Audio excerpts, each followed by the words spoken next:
അറിവിനു ശക്തി അനന്തമുണ്ട്. ഇതെല്ലാം അറുതിയിടാം സമയന്യയെന്നിവണ്ണം.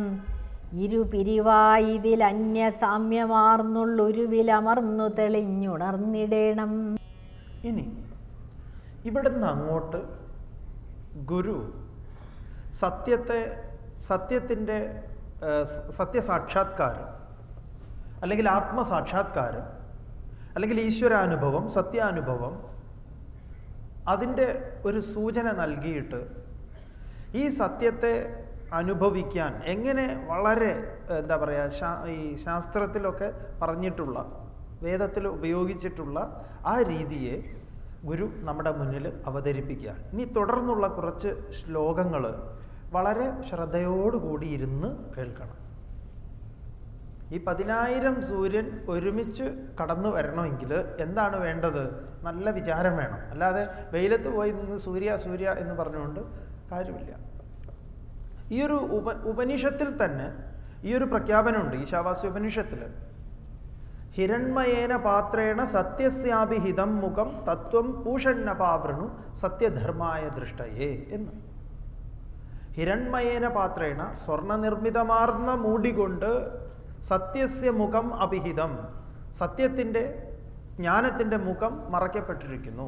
ഹേ പൂഷന്ന, അല്ലയോ സൂര്യ, സത്യധർമായ, സത്യത്തെ ധർമ്മമായി സ്വീകരിച്ചിട്ടുള്ള എനിക്കായിക്കൊണ്ട് അപാവൃണു, മാറ്റിയാൽ. അപ്പം ആ മൂടുപടം മാറ്റി ഞാൻ ആ സത്യത്തെ അനുഭവിക്കട്ടെ. എന്നിട്ട് അവൻ അനുഭവിക്കുന്ന ആ സത്യത്തെ ഇതേപോലെയാണ് പറയുന്നത്. പൂഷണ്ണേ കർഷ യമസൂര്യ പ്രാജാപത്യ വ്യൂഹ രശ്മീൻ സമൂഹ തേജോ യത്തേ രൂപം കല്യാണതമം തത്തേ പശ്യാമി യോസാവസൗ പുരുഷ സോഹമസ്മി എന്ന്. അപ്പൊ സൂര്യനെ പോലെ ആ സൂര്യനായിത്തീരുന്ന ശിഷ്യൻ ഉപനിഷത്ത് അവതരിപ്പിക്കുന്നത്. അപ്പൊ സൂര്യനോട് ആജ്ഞാപിച്ച്, സൂര്യനോട് പറഞ്ഞ്, സൂര്യോപാസനയിലൂടെ സൂര്യനായി താതാത്മ്യം പ്രാപിക്കുന്ന ഒരവസ്ഥ. അപ്പം അത് അനുഭവപ്പെടാൻ എന്തു വേണം? ശ്രദ്ധാപൂർവം ഇനിയുള്ള ശ്ലോകങ്ങളെ വിചാരം ചെയ്യേണ്ടതുണ്ട്. അതുകൊണ്ട് ഗുരു ചില വാക്കുകൾ ഇതിൽ, പുതിയ സാങ്കേതിക പദങ്ങൾ ഇതിൽ ഉപയോഗിക്കുന്നുണ്ട്. അതിനെക്കുറിച്ചുള്ള വിസ്താരവും അതെങ്ങനെയാണ് ഇതിനെ അറിയേണ്ടത്, സത്യം എങ്ങനെ വേർതിരിച്ചെടുക്കണം. ഈ ആത്മോപദേശ ശതകത്തെക്കുറിച്ച് എപ്പോഴും ഇതിനെ വിചാരം ചെയ്യുന്ന സമയത്ത് നമുക്ക് തോന്നിയിട്ടുള്ള ഒരു ഉദാഹരണം പറയുകയാണെങ്കിൽ, ഈ നമ്മുടെ കുട്ടിക്കാലമൊക്കെ നമ്മൾ ചെലവഴിച്ചിരുന്നത് കോഴിക്കോടാണ് ജനിച്ചതും വളർന്നതും ഒക്കെ. അപ്പോൾ ഈ കോഴിക്കോട് ഈ കമ്മത്ത് ലൈൻ എന്ന് പറഞ്ഞ ഒരു സ്ഥലമുണ്ട്. കമ്മത്ത് ലൈൻ എന്ന് പറയുന്നത് സ്വർണ്ണക്കടകൾ മുഴുവൻ ഉള്ള സ്ഥലമാണ്. അപ്പം ഈ സ്വർണ്ണക്കടയിൽ ഇന്നത്തെ പോലെയല്ല, ഇന്നും അവിടെ അങ്ങനെ കടകളുണ്ട്, നിറയെ ഉണ്ട്. ഈ സ്വർണ്ണക്കടകളിൽ, പഴയ സ്വർണ്ണക്കടകളെല്ലാം തന്നെ അവിടെ ഇരുന്ന് അവർ പണിയെടുക്കുന്നത് കാണാം. ഒരു പൂച്ചട്ടി പോലുള്ള ചട്ടിക്കകത്ത് ഈ ഊമിയൊക്കെ ഇട്ട് അതിൽ കൽക്കരി ഇട്ടിട്ട് അതിങ്ങനെ ഇവർ തീ ഊതുന്നത് കാണാം. എന്നിട്ട് അതിനിടയ്ക്ക് എടുത്തു വെച്ചിട്ട് ഇങ്ങനെ ചെറിയ ഇതുകൊണ്ടൊക്കെ ഇങ്ങനെ അടിച്ച് ഓരോ സംഭവങ്ങളൊക്കെ ചെയ്യുന്നുണ്ട്. നിങ്ങൾക്കറിയാമല്ലോ സ്വർണ്ണപ്പണിക്കാർ ഇത് ചെയ്യുന്നത്. ഇതിൻ്റെ നിറയെ കടകളുണ്ട് അവിടെ. അപ്പം ഈ സ്വർണ്ണക്കടയിൽ മാത്രമാണ് അടിച്ചു വാരുന്ന പൊടി പുറത്തേക്ക് കളയാറില്ല. അവരെന്താ ചെയ്യുക? അടിച്ചു വാരുന്ന പൊടി മുഴുവൻ എടുത്ത് അവർ വേറെ തന്നെ പ്രത്യേകം സ്ഥലത്ത് സൂക്ഷിച്ചു വെക്കും. അപ്പം ഈ കോഴിക്കോട് ഈ സ്വർണ്ണക്കടയുടെ മുൻപിലുള്ള അഴുക്ക് ചാല്, വൃത്തികെട്ട വെള്ളം ഇങ്ങനെ ഒഴുകുന്ന ആ അഴുക്ക് ചാലിലെ മണ്ണ് മുഴുവൻ ഇങ്ങനെ എടുക്കും. തമിഴ്നാട്ടിൽ നിന്നൊക്കെ വന്നിട്ടുള്ള ആളുകൾ ആ വൃത്തികെട്ട മണ്ണ് മൊത്തം എടുത്ത് ഈ അവരുടെ വലിയ ബക്കറ്റുകളുണ്ട്, അതിലിങ്ങനെ ആക്കിയിട്ട് കൊണ്ടുപോകും. കോഴിക്കോട് കോർപ്പറേഷന് കമ്മത്ത് ലൈനിൽ അഴുക്ക് ചാല് വൃത്തിയാക്കേണ്ട ആവശ്യമില്ല. കാരണം അത് ഇവരാണ് ചെയ്യുന്നത്. മൊത്തം അങ്ങനെ അത് കാണുമ്പോൾ തന്നെ നമുക്ക് എന്തോ തോന്നും. എന്നിട്ട് ഞങ്ങളൊക്കെ ഇങ്ങനെ കുട്ടികളൊക്കെ, അല്ലെങ്കിൽ ഞങ്ങൾ സ്വർണം കൊണ്ടുപോവുക, സ്വർണം കിട്ടും ഇവർക്ക്, അതിന് കൊണ്ടുപോകുക എന്ന് പറയാറുണ്ട്. നമുക്ക് അത്ഭുതം, ഈ സ്വർണ്ണമൊക്കെ ഇങ്ങനെ ഇടും ആരെങ്കിലും? പക്ഷേ ഇവരിതിങ്ങനെ കൊണ്ടുപോകും. നമുക്കിത് അറിയാനുള്ള ഒരു ജിജ്ഞാസ കൊണ്ട് നമ്മൾ പോയി നോക്കിയിട്ടുണ്ട്, എവിടെ ഇവരിത് കൊണ്ടുപോകും. നോക്കുമ്പോൾ അവിടെ തന്നെ സിറ്റിയിൽ ഒരു പഴയ ആരും കുളിക്കുകയൊന്നും ചെയ്യാത്തൊരു കുളത്തിൻ്റെ അവിടെ കൊണ്ടുപോയിട്ട് ഇതിനെങ്ങനെ വെള്ളം ഇങ്ങനെ എന്താ പറയുക, വെള്ളം ഇതിലിങ്ങനെ കുറേശ്ശെ വെള്ളം കുറച്ച് ഈ സിമെൻറ്റിൻ്റെ ചട്ടി, ഇരുമ്പിൻ്റെ ചട്ടിയുണ്ട്, ഈ കൽപ്പണിക്കാരൊക്കെ എടുക്കും സിമെൻറ്റൊക്കെ കൂട്ടി, അങ്ങനത്തെ ചട്ടിയിൽ ഇതിനെ ഇങ്ങനെ എടുത്ത് ഇങ്ങനെ വെള്ളം ഇതിലേക്ക് കയറ്റിയിട്ട് ഇതിനെ അരിച്ചരിച്ചെടുക്കുന്ന ഒരു പരിപാടിയുണ്ട്. ഇങ്ങനെ അരിച്ചരിച്ച് വലിയ ഒരു ലോറി സാധനം ഉണ്ടെങ്കിൽ ഇവരിതിനെ അരിച്ച് ഇങ്ങനെ തുടങ്ങും ദിവസവും. എന്നിട്ട് അവസാനം ഇവർക്ക് ഒരു ചട്ടി മണലൊക്കെ ഉണ്ടാവുക ഇത്. എന്നിട്ട് അവരതിൽ നിന്ന് അരിച്ച് അവർക്ക് ചെറിയ പൊട്ടും പൊടിയൊക്കെ അതിൽ നിന്ന് കിട്ടുന്നുണ്ട്. നമുക്ക് ചിലപ്പോൾ കാണാൻ പറ്റിയെന്ന് വരില്ല, പക്ഷെ അവർക്ക് കിട്ടുന്നുണ്ട്. കിട്ടാതെ ഇവരിത് പണി നടത്തില്ലല്ലോ, വെറുതെ ഒരു വട്ടിന് ഇത് ചെയ്യില്ലല്ലോ. ഇതുപോലത്തെ ഒരു ഏർപ്പാടാണ് ഇതിൽ. അരിച്ച് ഈ പൊട്ട് നമുക്ക് കാണിച്ചു തരും. ഭയങ്കര വേദാന്തത്തിലെ ചില കടുകെട്ടി ഊരാക്കുടുക്കുകളൊക്കെ ഗുരു അഴിക്കുന്നത് ഒരു ഭയങ്കര രസമാണ്. ഈ ചില കെട്ടുകളുണ്ടല്ലോ, കെട്ട് നമ്മൾ കണ്ടാൽ വിചാരിക്കും ഇത് ഊരാക്കുടുക്കാണ്, പക്ഷെ അങ്ങനത്തെ ഒരു അഴിക്കലാണ്. ഇനി നടക്കാൻ പോകുന്നത് ഈ പരിപാടികളാണ്. അതുകൊണ്ട് ശ്രദ്ധിച്ച് ഇരുന്നോളൂ. ഒരരിച്ചെടുക്കൽ പ്രക്രിയ. എന്താ പറയണത്? പറയണു, അറിവിനു ശക്തി അനന്തമുണ്ട്, ഇതെല്ലാം സമ അന്യ എന്നിവണ്ണം. അറിവിന് ഏതൊരു സത്യത്തെയാണോ നാം അന്വേഷിക്കാൻ പോകുന്നത്, അല്ലെങ്കിൽ ഏതൊരു സത്യമാണോ ഏതൊരു സത്യമാണോ ഈ വിശ്വം, അതിനെയാണ് അറിവിന് എന്ന് പറയുന്നത്.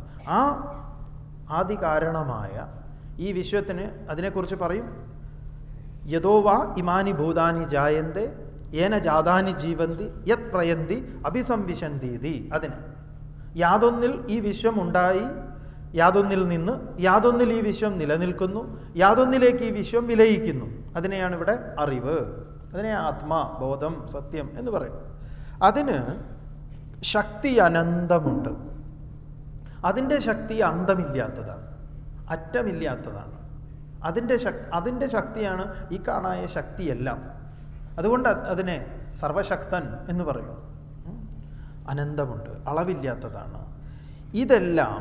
ഇതിനെയെല്ലാം തന്നെ, ഈ ശക്തിയെ മുഴുവൻ സമ അന്യ എന്നിവണ്ണം ഗുരു രണ്ട് പേരുകൾ നൽകുക. ഒന്ന് സമ എന്നും മറ്റൊന്ന് അന്യ എന്നും, രണ്ട് വാക്കുകൾ. അതിനെ വിസ്തരിക്കാൻ പോവുക. ഇനി എന്താണ് സമ, എന്താണ് അന്യ, നമുക്ക് മനസ്സിലാക്കാം. ഇപ്പം തൽക്കാലം ഇങ്ങനെ പേര് രണ്ടും ഓർത്ത് വയ്ക്കുക. സമ എന്നും അന്യ എന്നും, സമ അന്യ എന്നിവണ്ണം ഇരുപിരിവായി രണ്ട് കൈവഴികളായി, ഇരുപിരിവായി അറുതിയിടാം എന്ന് പറഞ്ഞു കഴിഞ്ഞാൽ അതിനെ നമുക്ക് വേണമെങ്കിൽ വിഭാഗം ചെയ്യാം, വേർതിരിക്കാം, പ്രത്യേകം വിഭജിച്ച് മനസ്സിലാക്കാൻ വേണ്ടി നമുക്കങ്ങനെ തരംതിരിക്കാം എന്ന് പറയാം. അറുതിയിടാം. ഇതിൽ എന്ന് പറഞ്ഞാൽ ഈ രണ്ട്, ഇതിൽ അന്യ എന്ന് അറിയപ്പെടുന്ന ശക്തി അനന്തമാണ്. ഇതിൽ അന്യ എന്ന ശക്തി സാമ്യമാർന്നുള്ളൊരുവിൽ സമ എന്നുള്ളതോ, സമ എന്ന് പറയുന്ന അത് അമർന്ന് അതിൽ സമയിൽ അമർന്ന് അതിൽ ഏകീഭവിച്ച് തെളിഞ്ഞ് ഉണർന്നിടണം. തെളിഞ്ഞ് അതായി തീർന്ന് ഉണർന്നിടണം. അതിനെ അനുഭവിക്കണം. എന്താ ഇപ്പോൾ ഇവിടെ പറഞ്ഞത്? ഇവിടെ പറഞ്ഞത് എന്താന്ന് പറഞ്ഞു കഴിഞ്ഞാൽ, ഈ വിശ്വത്തിൻ്റെ നിലനിൽപ്പിന് ആധാരമായിട്ടുള്ള ശക്തി എന്ന് വിശേഷിപ്പിക്കുന്ന ആ അറിവിന്, ബോധത്തിന്, അതിൻ്റെ ശക്തി അനന്തമാണ്, അളവില്ലാത്തതാണ് എന്ന് പറയുക. അപ്പോൾ ഈ ശക്തിയെ നമുക്ക് രണ്ടായി പിരിക്കാം. അതിനെ സമയെന്നും അന്യയെന്നും. ഇതിൽ അന്യ എന്നത് സമയിൽ ലയിക്കണം. എന്നിട്ടോ അന്യ സമയിൽ ചേർന്ന് സമയായി തീർന്നിടണം. എന്താ ഇപ്പം ഈ അന്യ സമയിൽ ചേരുക എന്നൊക്കെ പറഞ്ഞാൽ വിഷമിക്കേണ്ട, ഗുരു പറയാൻ പോകുന്നുണ്ട്. എന്താണ് ഈ സമ? ഏതായാലും നമുക്ക് ഈ സമയം എന്താണ്, അന്യ എന്താണ് എന്ന് എളുപ്പത്തിൽ അങ്ങോട്ട് മനസ്സിലാക്കി മുന്നിലേക്ക് പോവാം. എന്നാൽ വളരെ എളുപ്പമാണ്, വാക്കിൽ തന്നെ ഉണ്ടത്. അപ്പൊ ഗുരു പറയുന്നത്, ഈ വിശ്വത്തിൻ്റെ ശക്തി, വിശ്വത്തിന് ആധാരമായിട്ടുള്ള ബോധത്തിൻ്റെ ശക്തി അനന്തമാണ്. അതിനെ രണ്ടായി പിരിക്കണം. അതിൻ്റെ പേര് ഒന്ന് സമയെന്നും ഒന്ന് അന്യയെന്നും. എന്നിട്ട് പറയുന്നത് അന്യ സമയിൽ ചേർന്ന് അതൊന്നായിട്ട് തീരണം. സംഗതി വളരെ എളുപ്പമാണ്. അതായത് സമ എന്ന് പറഞ്ഞു കഴിഞ്ഞാൽ ആ വാക്കിലുള്ളതുപോലെ തന്നെ എല്ലാറ്റിൻ്റെയും എല്ലാ സമത്വത്തെ, എല്ലാറ്റിനെയും ഏകീഭവിപ്പിക്കുന്ന ആ ഭാവം, അഖണ്ഡമായ ഭാവം. അന്യ എന്നതോ, അന്യ എന്ന് പറഞ്ഞാൽ പ്രപഞ്ചത്തെ വിഭാഗം ചെയ്യുന്ന, പ്രപഞ്ചത്തെ വൈവിധ്യങ്ങളെ പ്രകടമാക്കുന്ന ഭാവം. അപ്പം ഈ പ്രപഞ്ചത്തിൻ്റെ ശക്തി അനന്തമാണെന്നും ആ അനന്തമായ ശക്തിയിലാണ് വൈവിധ്യങ്ങൾ നാം കാണുന്നതും ഈ വൈവിധ്യങ്ങൾക്കൊക്കെ തിരോധാനം സംഭവിക്കുകയും ഏകത എന്നത് സംഭവിക്കുകയും ചെയ്യുന്നുണ്ട്. അതുകൊണ്ട് എന്ത് വേണം? അന്യ സമയിൽ ലയിക്കണം എന്ന് പറഞ്ഞാൽ നിങ്ങൾക്ക് ഏതെങ്കിലും ഒരു വിശ്വാസമുള്ള ഒരു വിശ്വസ്ത സ്ഥാപനത്തിലേക്ക് പോയിട്ട്, ഇതൊരു ജ്വല്ലറിയിൽ പോയിട്ട് അവിടെ എന്താ ഉള്ളത് നിങ്ങൾക്ക് കാണാൻ? അവിടെ നമുക്ക് വേണമെങ്കിൽ ഒരുപാട് സാധനങ്ങളൊക്കെ ഉണ്ട്.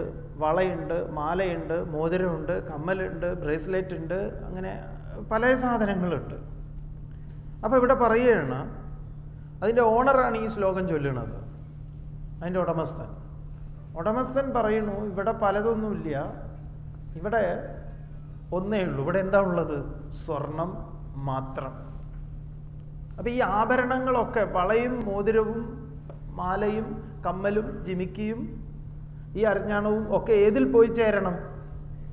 സ്വർണത്തിൽ പോയിട്ട് ചേരണം.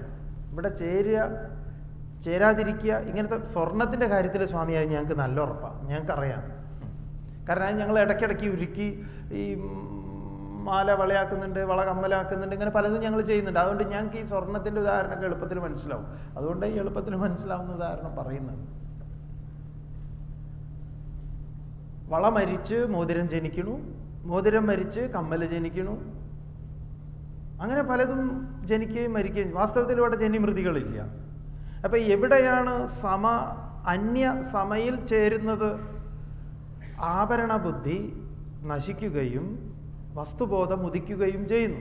അതുകൊണ്ട് വേദാന്തത്തിൽ പറയും കനകൈക മഹാബുദ്ധി എന്ന്. കനകൈക മഹാബുദ്ധി, സ്വർണം എന്ന ഏകബുദ്ധി. ഇതിൽ ബാക്കിയുള്ളത് ഉപനിഷത്ത് പറയുന്നത് ത്രിവൃത്കരണത്തിലൂടെ പറയുന്നുണ്ട്. ഗുരു ഇവിടെ ത്രിവൃത്കരണമല്ല, രണ്ടെണ്ണത്തിനെയാണ് പറയുന്നത്. ഉപനിഷത്തിൽ ത്രിവൃത്കരണം എന്ന് പറയും, 3. അതെന്തൊക്കെയാണ് എന്നാണെങ്കിൽ പറയുന്നുണ്ട്, ഹേ സൗമ്യ, മൃത്തിക ഇതിയേവ സത്യം. മണ്ണ് മാത്രമാണ് സത്യം. അതായത് ഒരു കടയിൽ പോയിട്ട് ഗുരു പറയുകയാണ് അവനോട്, ഇവിടെ മണ്ണ് മാത്രമേ ഉള്ളൂ. കട എന്ന് പറഞ്ഞാൽ ഒരു ചട്ടി വിൽക്കുന്ന കട, പല ചട്ടികളുണ്ട്. ഇപ്പം നമ്മൾ പറയുമല്ലോ, മീൻ ചട്ടി, സാമ്പാർ ചട്ടി, ആ ചട്ടി, ഈ ചട്ടി എന്നൊക്കെ പറയില്ലേ, പൂച്ചട്ടി അല്ലേ, പിന്നെ കൂജ, കലം, കുടം, അങ്ങനെ പലത്. അപ്പം അതിലവിടെ പലതില്ല. എന്നിട്ട് ഗുരു പറഞ്ഞു കൊടുക്കുന്നു 3 എണ്ണം ഉണ്ട്. ഈ 3 ഇല്ലാത്തതാണ്. എന്തൊക്കെയാണ് 3 എണ്ണം? വാചാരംഭണം, വികാരം, നാമധേയം. വാചാരംഭണം, വികാരം, നാമധേയം. ഈ വിശ്വം മുഴുവൻ പ്രകടമായിട്ടുള്ളത് ഈ 3-ലാണ്. വാചാരംഭണം, വികാരം, നാമധേയം. ഈ വിശ്വം മുഴുവൻ പ്രകടമായിട്ടുള്ളത് ഈ 3-ലാണ്. വാചാരംഭണവും വികാരവും നാമധേയവും. അതായത് ഒരു കൊശവൻ, ഇപ്പം ഇതൊരു കലമാണ് എങ്കിൽ, ഇതൊരു മൺകലമാണ്, മൺപാത്രമാണ് എങ്കിൽ, അയാൾ ഇത് ഉണ്ടാക്കുന്നത് അയാളുടെ ചക്രത്തിൽ ഈ ഒരു അല്പം മണ്ണിനെ എടുത്ത് വയ്ക്കും. അങ്ങനെ മണ്ണിനെ എടുത്ത് വെച്ച് ഈ ചക്രം കറക്കും. കറക്കിയിട്ട് ഇങ്ങനെയൊരു വസ്തുവാണ് ഉണ്ടാക്കേണ്ടത് എന്നത് ഇത് സ്വാഭാവികമായ പ്രക്രിയയല്ല. മറിച്ച് അദ്ദേഹത്തിൻ്റെ ഉള്ളിൽ ഇതുപോലെ ഒരു പാത്രമുണ്ട്. ആ പാത്രത്തെയാണ് അദ്ദേഹം പുറത്ത് സൃഷ്ടിക്കുന്നത്. അതുകൊണ്ട് ഗുരു ഉപനിഷത്തിൽ ചോദിക്കും, ചക്രത്തിൽ കറങ്ങുന്ന മണ്ണിൽ കൊശവൻ തീർക്കുന്ന കലം എത്ര എണ്ണം എന്ന് ചോദ്യമുണ്ട്. അപ്പൊ ഒരു ശിഷ്യൻ പറയും 1, വേറൊരു ശിഷ്യൻ 2 എന്ന് പറയും. 2 ഗുരു, 1 കാണുന്നുള്ളൂ എന്ന് പറയുന്ന ഗുരുവിനോട് അല്ലെങ്കിൽ ശിഷ്യനോട് 2 ഉണ്ടെന്ന് പറയുന്നവൻ ഉത്തരം കൊടുക്കുന്നുണ്ട്. 1 എവിടെ എന്ന് ചോദിക്കുമ്പം കുലാലന്റെ അകത്ത്.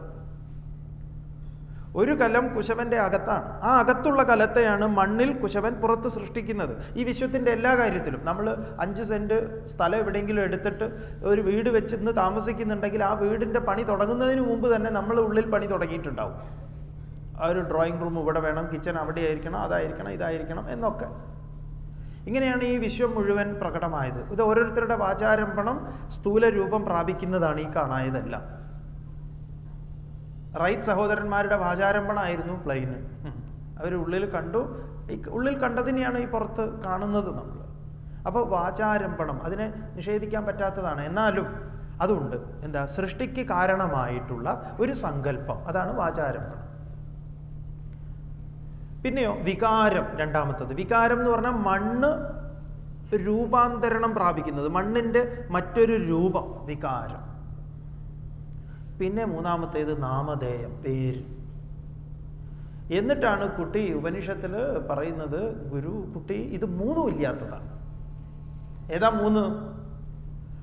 വാചാരംഭണം, സങ്കല്പം, വികാരം, മണ്ണിന്റെ പരിണാമം, നാമധേയം, പേര്. പിന്നെ എന്താ ഉള്ളത്? മൃത്തിക ഇതിയേവ സത്യം. മണ്ണ് മാത്രമാണ് സത്യം. അപ്പൊ മണ്ണ് മാത്രമാണ് സത്യം എന്നത് മണ്ണിന്റെ ജ്ഞാനത്തിൽ, മൃത് ജ്ഞാനത്തിൽ ഇതെല്ലാം വിലയിക്കണം.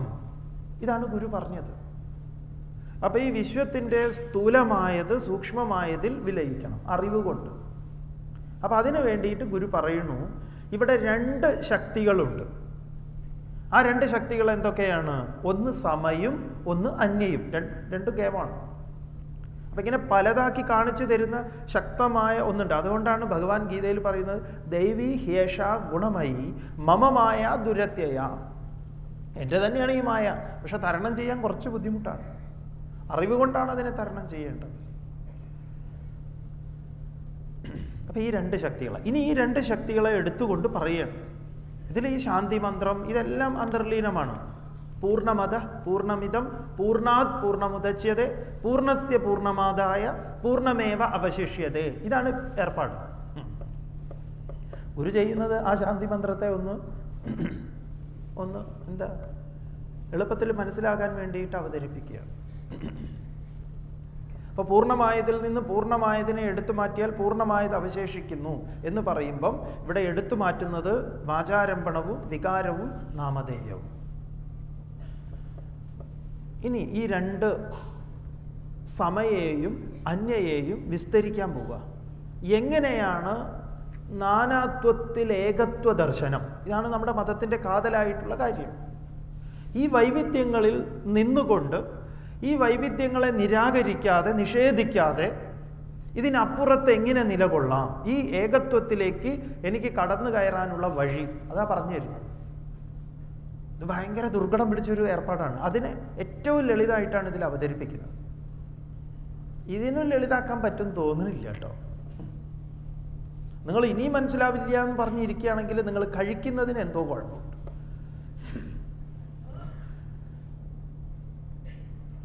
കാരണം നമ്മൾ വല്ലാതെ മരവിച്ചൊക്കെ ഇരുന്ന് കഴിഞ്ഞാൽ ഇപ്പം ഈ പറയും ആവണക്കെണ്ണാന്നോ അങ്ങനെ എന്തോ പറയാറുണ്ട്. അതൊക്കെ കുടിക്കുക, അങ്ങനെയൊക്കെ കുടിച്ച് അങ്ങനെ ചിലപ്പോൾ ഈ നമുക്ക് ചില ചികിത്സയുടെ ഭാഗമായിട്ട് ആയുർവേദത്തിലൊക്കെ ചില മരുന്നൊക്കെ തരും. അത് തന്നു കഴിഞ്ഞാൽ പ്രത്യേകിച്ച് ഒന്നും തോന്നുന്നില്ല, ഒരുമാതിരി ഒരു ഇതായിരിക്കും. അതേപോലെ ഈ അലോപ്പതിയിലുണ്ട് അത്ര, നമ്മളെ ഈ സ്കാൻ ചെയ്യാനൊക്കെ വേണ്ടി എന്തോ അവർ കുടിപ്പിക്കും ഒരു സാധനം. നമ്മളിതുവരെ കുടിച്ചിട്ടില്ല, പറഞ്ഞു കേട്ടിട്ടേ ഉള്ളൂ. പ്രത്യേകിച്ച് ഒരു രുചിയും കാര്യങ്ങളും ഒന്നും ഉണ്ടാവില്ല. അതങ്ങോട്ട് കുടിപ്പിച്ച് കഴിഞ്ഞാൽ അതിങ്ങനെ ഈ കുടലിലൊക്കെ പോയി കഴിഞ്ഞാൽ അവർക്ക് ഈ സ്കാൻ ചെയ്ത് കഴിഞ്ഞാൽ പലതും വെളിപ്പെട്ട് കിട്ടും, അതിനു വേണ്ടിയിട്ടാണ്. അതുപോലെയൊക്കെ എങ്ങനെ ഇരുന്നാൽ ചിലപ്പോൾ ഒന്നും മനസ്സിലാവില്ല.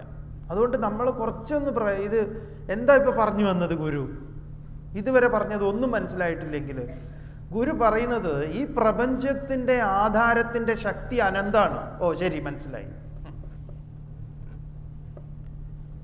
അപ്പൊ ഈ അനന്തമായ ശക്തി ശക്തിയെ നീ അറിഞ്ഞ് അനുഭവിക്കണം. അപ്പോഴാണ് നീ സർവശക്തനും അനന്ത പത്മനാഭനും ഒക്കെ ആവുന്നത്. എന്താ ആ ശക്തി നിനക്കറിയണേ, നീ ഇതൊന്ന് വിചാരം ചെയ്യൂ. എന്താ വിചാരം ചെയ്യേണ്ടത്? ഇവിടെ അന്യയെന്നും സമയെന്നും ശക്തിയെ വിഭജിച്ചിട്ട് പറയുകയാണ്. അന്യ എന്ന് പറഞ്ഞാൽ പലതിനെ ഉണ്ടാക്കി കാണിച്ചു തരുന്നതാണ്. സമ എന്നാൽ പലതില്ലാതെ ഒന്നാക്കി കാണിച്ചു തരുന്നതാണ്. ഇങ്ങനെ ഈ അന്യ പോയി സമയിൽ ചേർന്ന് അതൊന്നായി തീരണം എന്നാണ് പറഞ്ഞത്. മനസ്സിലായി? ഇന്ന് ഇനി മുന്നോട്ടേക്ക് വിഷമതയാർന്നെഴും അന്യവെന്നുകൊള്ളുവാൻ വിഷമം അഖണ്ഡ വിവേകശക്തിയെന്നീ. വിഷമയവെന്നതിനാൽ വിവേകമാകും വിഷയവിരോധിനിയോടണഞ്ഞിടേണം. വിഷമതയാർന്നെഴും അന്യ വിഷമതയാർന്നെഴും അന്യ. വിഷമതയാർന്നെഴും എന്ന് പറഞ്ഞു കഴിഞ്ഞാൽ പലതുണ്ടെന്ന് കാട്ടി നമ്മെ ഭ്രമിപ്പിക്കുന്ന, ഇവിടെ പലതുണ്ട് എന്നറിഞ്ഞ് നാം ആ പലതാണ് നമുക്ക് ദുഃഖം ഉണ്ടാക്കുന്നത്. എന്നിട്ട് അന്യ എന്നുള്ളതിനെ നമുക്ക് വേണമെങ്കിൽ അവിദ്യ, അജ്ഞാനം എന്നൊക്കെ പേര് കൊടുക്കാം. ഇത് രണ്ട് കൈവഴിയാണ്, അത്രയേ ഉള്ളൂ. ഇത് അതുകൊണ്ട് ഇത് ഉപനിഷത്തിൽ ഇങ്ങനെ തന്നെ അവതരിപ്പിച്ചിട്ടുണ്ട്. വിദ്യയ്ക്ക് രണ്ട് കൈവഴികളുണ്ട്. എന്താണ്? വിദ്യയുടെ കൈവഴിയാണ് വിദ്യ എന്നും അവിദ്യ എന്നും. എന്ന് പറഞ്ഞാൽ അന്വേഷണത്തിൽ നമ്മളെ സംബന്ധിച്ച് പലതുണ്ട് എന്ന് നാം അറിയുന്ന സമയത്ത് ഇത് അവിദ്യയാണ്. പലതില്ല എന്നറിയുമ്പോഴോ വിദ്യയാണ്.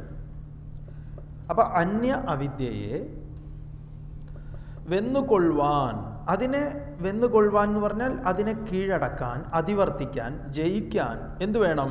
അഖണ്ഡ വിവേകശക്തി എന്നേ. അഖണ്ഡ ആ വിവേകത്തെ, ബോധത്തെ, സത്യത്തെ എന്തു വേണം? വിചാരം ചെയ്ത് അറിയാതെ, ഇവിടെ പറയുന്നു വിഷമം. അതിനെ വിചാരം ചെയ്ത് അറിയാതെ ഇതിനെ അറിയാൻ എന്തെങ്കിലും വഴിയുണ്ടോ? ഒരു വഴിയില്ല. അപ്പൊ സത്യാനുഭവം എന്ന് പറയുന്നത് ഒരു ദിവസം അങ്ങോട്ട് ആരെങ്കിലുമൊക്കെ വന്ന് അടുത്തിരുന്നാൽ കിട്ടുന്നതാണോ? കിട്ടൂല എന്നാ ഗുരു പറയുന്നത്. അങ്ങനെ ആരുടെയെങ്കിലും തലോടൽ കൊണ്ട് ഇയാൾക്കതുണ്ടായി എന്നൊക്കെ നമ്മൾ കേട്ടിട്ടുണ്ട്. ചിലപ്പം നിങ്ങളങ്ങനെ കേട്ടിട്ടുണ്ടാവും. വിവേകാനന്ദ സ്വാമികൾ ചെന്നിട്ട് രാമകൃഷ്ണദേവനോട് ചോദിച്ചു, നിങ്ങൾ ഈശ്വരനെ കണ്ടിട്ടുണ്ടോ എന്ന്. അപ്പോൾ രാമകൃഷ്ണദേവൻ പറഞ്ഞു കണ്ടിട്ടുണ്ടെന്ന്. എന്നിട്ട് അവൻ്റെ നെറ്റി പിടിച്ച് ഒരു ഞെക്കി എന്നൊക്കെയാണ് നമ്മൾ കേട്ടിട്ടുണ്ട്. അതോടുകൂടി ഇവൻ ഞെട്ടിപ്പോയി. ഇതിങ്ങനെ അങ്ങോട്ട് ഞെക്കി കഴിഞ്ഞാൽ പിന്നെ എല്ലാവരെയും രാമകൃഷ്ണദേവൻ ഞെക്കിയിട്ടുണ്ട് ഇതിനു മുമ്പും. കാരണം അതിന് പാകത്തിനുള്ള ഒരു സംസ്കാരം നരേന്ദ്രനിലുണ്ടായിരുന്നു. നരേന്ദ്രൻ ഇതിനു മുമ്പും തീവ്രമായ അന്വേഷണം നടത്തിയ ആളാണ്. ഒന്നാമത് ബ്രഹ്മസമാജത്തിൽ പഠിക്കുകയും പിന്നെ ഈ പാശ്ചാത്യ വിദ്യാഭ്യാസം നേടുകയും, ഇതിങ്ങനെ സത്യത്തെ അറിഞ്ഞവരുണ്ടോയെന്ന് ആരോടോ ചോദിച്ച സമയത്ത് പറഞ്ഞു, ഇദ്ദേഹം ഇതിനെ അറിഞ്ഞിട്ടുണ്ട് എന്നാണ് കേട്ടിട്ടുള്ളത് എന്ന് പറഞ്ഞു. ടാഗോറിൻ്റെ അച്ഛൻ ദേവേന്ദ്രനാഥ ടാഗോർ, രവീന്ദ്രനാഥ ടാഗോറിൻ്റെ അച്ഛൻ ദേവേന്ദ്രനാഥ ടാഗോർ. അപ്പം അദ്ദേഹം ബംഗാളിൽ ഈ ലേക്കിലൊക്കെ ഈ ചങ്ങാടത്തിൽ ഈ ഹൗസ് ബോട്ടിൽ പോയിട്ട് രാത്രിയൊക്കെ അവിടെ വിശ്രമിക്കുന്ന ആളാണ്. വിശ്രമിക്കുകയല്ല, അദ്ദേഹം എപ്പോഴും സമാധിസ്ഥനായിട്ട് അങ്ങനെ ഇരിക്കുന്ന ഒരാളാണ്, വലിയ ബോട്ടിൽ. അപ്പം ആരോ പറഞ്ഞു കൊടുത്തത് അവിടെ ഒരാളുണ്ട്, മൂപ്പര് ഇത് തന്നെയാണെന്ന് പറഞ്ഞു, അറിഞ്ഞിട്ടുണ്ട്. അവിടെയാണ് വിവേകാനന്ദ സ്വാമികൾ നരേന്ദ്രൻ വേറൊരു ബോട്ടെടുത്തല്ല പോണത്, നീന്തിയിട്ടാണ് പോണത്. നീന്തിപ്പോയി അതിൽ പോയി കയറി എന്നിട്ടാണ് ദേവേന്ദ്രനാഥ ടാഗോറിനോട് ചോദിക്കുന്നത്, നിങ്ങൾ സത്യം കണ്ടിട്ടുണ്ടോ, സത്യം അറിഞ്ഞിട്ടുണ്ടോ എന്ന്. അപ്പോൾ ഇദ്ദേഹം ദേവേന്ദ്രനാഥ ടാഗോർ വിവേകാനന്ദ സ്വാമികളെ നോക്കുന്നുണ്ട് നന്നായിട്ട്. എന്നിട്ട് സത്യം ഞാൻ കണ്ടു എന്നോ അറിഞ്ഞു എന്നോ ഒന്നും പറയുന്നില്ല. പറഞ്ഞത് ഇത്രയേ ഉള്ളൂ, നിന്റെ കണ്ണുകൾക്ക് നല്ല തിളക്കമുണ്ട് എന്ന് പറയാം. അപ്പോൾ നരേന്ദ്രൻ പറയുന്നുണ്ട്, എൻ്റെ കണ്ണുകളുടെ സൗന്ദര്യത്തെക്കുറിച്ച് അറിയാനല്ല ഞാൻ വന്നത്, നിങ്ങൾ സത്യം കണ്ടിട്ടുണ്ടോ എന്നാണ് എൻ്റെ ചോദ്യം. ഇത് കേട്ടിട്ട് ടാഗോർ വീണ്ടും കണ്ണടച്ച് അവിടെ ഇരുന്നു. പിന്നെ നരേന്ദ്രൻ ചാടി തിരിഞ്ഞു വരികയാണ്. രാമകൃഷ്ണദേവനെ ആദ്യം കാണുന്ന സമയത്ത് ഈ പറഞ്ഞ നരേന്ദ്രന് യാതൊരു വിധത്തിലുള്ള ഇതും തോന്നിയിട്ടില്ല. ആദ്യം സുഹൃത്തിൻ്റെ വീട്ടിൽ നിന്ന് കാണുന്നുണ്ട്. ആ സമയത്ത് വിവേകാനന്ദ സ്വാമികൾ ഡയറിയിൽ എഴുതി വെച്ചത് ആ വൃദ്ധൻ എന്നിൽ അറപ്പും വെറുപ്പും ഉണ്ടാക്കി എന്നാ പറയും. കാരണം ഒരുമാതിരി ഒരു വല്ലാത്തൊരു സ്വഭാവം, അങ്ങനെയാണ് എനിക്ക് അനുഭവപ്പെട്ടത്. എൻ്റെ അടുത്ത് വന്നിട്ട് ആദ്യം തന്നെ ആരോ പറഞ്ഞു ഇദ്ദേഹം പാട്ട് പാടുന്നു. അപ്പോൾ ഒരു പാട്ട് പാടിയപ്പോൾ തന്നെ രാമകൃഷ്ണദേവന് ഭയങ്കര ഇഷ്ടമായി എന്നാ പറഞ്ഞു. പിന്നെ ഇതൊക്കെ കഴിഞ്ഞപ്പോൾ ഒരു സുഹൃത്തിൻ്റെ വീട്ടിൽ വന്ന സമയത്ത് അങ്ങനെയാണ് കഴിഞ്ഞിട്ട് പിന്നെ അവർ ബംഗാളിലെ എന്തോ പ്രസാദം കൊണ്ട് കൊടുക്കുകയും അത് കൊടുക്കുന്നുണ്ട്. രാമകൃഷ്ണദേവ് വിവേകാനന്ദ സ്വാമികൾക്ക് വായിലൊക്കെ വെച്ച് കൊടുക്കാൻ ഒരു ശ്രമമൊക്കെ നടത്തുമ്പം സ്വാമിജിക്ക് ഈ നരേന്ദ്രന് അത് ഇഷ്ടാവില്ല. എന്താ ഇയാളൊരു ചിത്തഭ്രമം പിടിച്ച ഒരാളാണ് എന്ന മട്ടിലൊരു അറപ്പോട് കൂടിയിട്ടാണ് നിന്നത്. പിന്നീട് ദിവസങ്ങൾ കഴിഞ്ഞിട്ടാണ് ആരോ പറഞ്ഞത് ഇത് ഇദ്ദേഹം നിങ്ങൾ വിചാരിക്കുന്നത് പോലെയല്ല, ഖേമനാണെന്ന്. അങ്ങനെ പിന്നെയാണ് അങ്ങോട്ട് പറഞ്ഞത് ബേലൂരിലേക്ക് പോകുന്നത് നരേന്ദ്രൻ. പോയിട്ട് ചോദിക്കുന്നത് അങ്ങ് ഈശ്വരനെ കണ്ടിട്ടുണ്ടോ? അതിന് പറയുന്നത് ഞാൻ കണ്ടുകൊണ്ടിരിക്കുന്നു, നിന്നേക്കാൾ വ്യക്തമായി ഞാൻ കണ്ടുകൊണ്ടിരിക്കുന്നു. എന്നിട്ടൊരു പിടുത്തമൊന്ന് പിടിച്ചു കൊടുത്തു എന്നാ പറഞ്ഞു. വാഴ വെട്ടിയിട്ടതുപോലെ അവിടെ വീണു. പറഞ്ഞാൽ താൻ അതിന് പാകമായി എന്ന് പറയും. താൻ ആ ഒരു വെളിപ്പെടുത്താൻ പോകുന്നതിൻ്റെ ഒരു സംസ്കാരം ഉള്ളിലുണ്ട്. അതുകൊണ്ടാണ്. അല്ലാതെ ഒന്നുമില്ലാതെ ഒരു ദിവസം ഒരു ഗുരു പറഞ്ഞിട്ട് ഇവനെ കൊണ്ട് പിടിച്ചു കഴിഞ്ഞാൽ എന്നാൽ ഇവനെ ഒന്ന്, അതുകൊണ്ടല്ലേ ചിന്മയാൻ സ്വാമികൾ പറയാം അവൻ്റെ തലയിലെ എണ്ണ എൻ്റെ കയ്യിലാവുന്നല്ലാതെ പ്രത്യേകിച്ച് പ്രയോജനമൊന്നുമില്ല. ശങ്കര ഭഗവത്പാദർ ചോദിക്കുന്നുണ്ട് അങ്ങനെയാണെങ്കിൽ മോക്ഷം എൻ്റെ ഇതിന് കിട്ടുന്ന രുദ്രാക്ഷത്തിൽ കഴുത്തിലിടുന്ന, അങ്ങനെ മോക്ഷമൊക്കെ കിട്ടണമെങ്കിൽ മൈക്കിന് കിട്ടണം. കാരണം മൂപ്പരാണ് ഇത് ഏറ്റവും കൂടുതൽ പല മതസ്ഥരുടെ പ്രഭാഷണം കേട്ടിട്ടുണ്ടാവും. ഇത്രയും നിസ്സംഗനായിട്ടുള്ള ആൾ വേറെ ഉണ്ടാവില്ല. അതുകൊണ്ട് ഇത് ഗുരു പറയുന്ന ഈ ഒരു കാര്യമൊക്കെ വളരെ വളരെ എന്താ പറയുക, നമ്മളെ ഒരു തെറ്റായ വഴിയിലേക്ക് ഒരു മിസ്ഗൈഡ് ചെയ്യുന്നതിൻ്റെ ഒരു അംശം പോലും ഇല്ലാത്ത വിധത്തിലാണ് നമ്മളോട് പറയുന്നത്. അതേപോലെ നമ്മുടെ പ്രയത്നം, വളരെ ലളിതമായിട്ടുള്ള വിചാരം, അത് ഒന്നുകൊണ്ടല്ലാതെ, അത് ഇതിന് സ്കൂൾ വിദ്യാഭ്യാസം പോലും വേണ്ട. ഗുരു അവതരിപ്പിക്കുന്ന ഉദാഹരണങ്ങളൊക്കെ നമ്മുടെ മുന്നിൽ കണ്ണു തുറന്നാൽ കാണുന്ന ഉദാഹരണങ്ങളാണ്. അതുകൊണ്ട് നമ്മളോട് ചോദിക്കുകയാണ്, പറയുന്നു വിഷമതയാർന്നെഴും അന്യവെന്നു കൊള്ളുവാൻ അഖണ്ഡ വിവേകശക്തി എന്നെ. അപ്പം പലതു കാട്ടി വിഷമിപ്പിക്കുന്ന അന്യയെ അതിവർത്തിക്കാൻ, കീഴടക്കാൻ, ജയിക്കാൻ, അതിൻ്റെ യഥാർത്ഥ സ്ഥിതി ബോധ്യപ്പെടാൻ എന്തു വേണം? അഖണ്ഡ വിവേകശക്തിയെ, ആ മുറിവില്ലാത്ത ബോധവസ്തുവിനെ വിചാരം ചെയ്യുക എന്ന പ്രക്രിയ ഒഴിച്ചിട്ട് എന്തെങ്കിലും ഏർപ്പാട് ചിന്തിക്കുന്നുണ്ടെങ്കിൽ നടപ്പില്ല എന്നാണ്. വിഷമം, പ്രയാസമാണ്. അപ്പം പലതു കാട്ടി വിഷമിപ്പിക്കുന്ന അന്യയെ അതിവർത്തിക്കാൻ, കീഴടക്കാൻ, ജയിക്കാൻ, അതിൻ്റെ യഥാർത്ഥ സ്ഥിതി ബോധ്യപ്പെടാൻ എന്തു വേണം? അഖണ്ഡ വിവേകശക്തിയെ, ആ മുറിവില്ലാത്ത ബോധവസ്തുവിനെ വിചാരം ചെയ്യുക എന്ന പ്രക്രിയ ഒഴിച്ചിട്ട് എന്തെങ്കിലും ഏർപ്പാട് ചിന്തിക്കുന്നുണ്ടെങ്കിൽ നടപ്പില്ല എന്നാണ്. വിഷമം, പ്രയാസമാണ്. അതുകൊണ്ട് വിഷമയെ പലതിൻ്റെ സങ്കല്പം, പലതുണ്ടെന്നതിനെ അതിവർത്തിച്ച് എന്തു വേണം? വിവേകമാകും വിഷയവിരോധിനിയോട്, വിവേകമാകും ആ വസ്തുബോധം കാട്ടിത്തരാൻ പര്യാപ്തമായിട്ടുള്ള വിവേകത്തോട് എന്തു വേണം?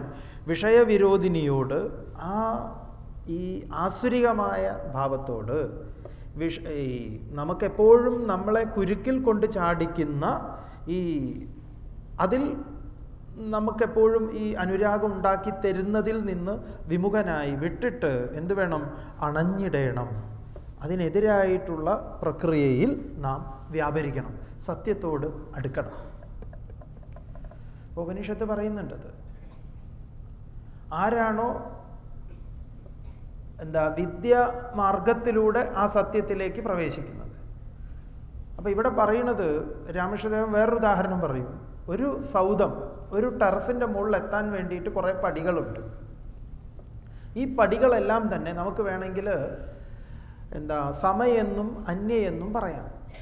അപ്പോൾ ഈ 20 പടിയുള്ള നമ്മൾ ഇവിടെ നിൽക്കുന്ന സമയത്ത് ഈ 20 പടിയും നമ്മളെ സംബന്ധിച്ച് ഉയരത്തിലെത്താനുള്ളതാണ്, സമയമാണ്.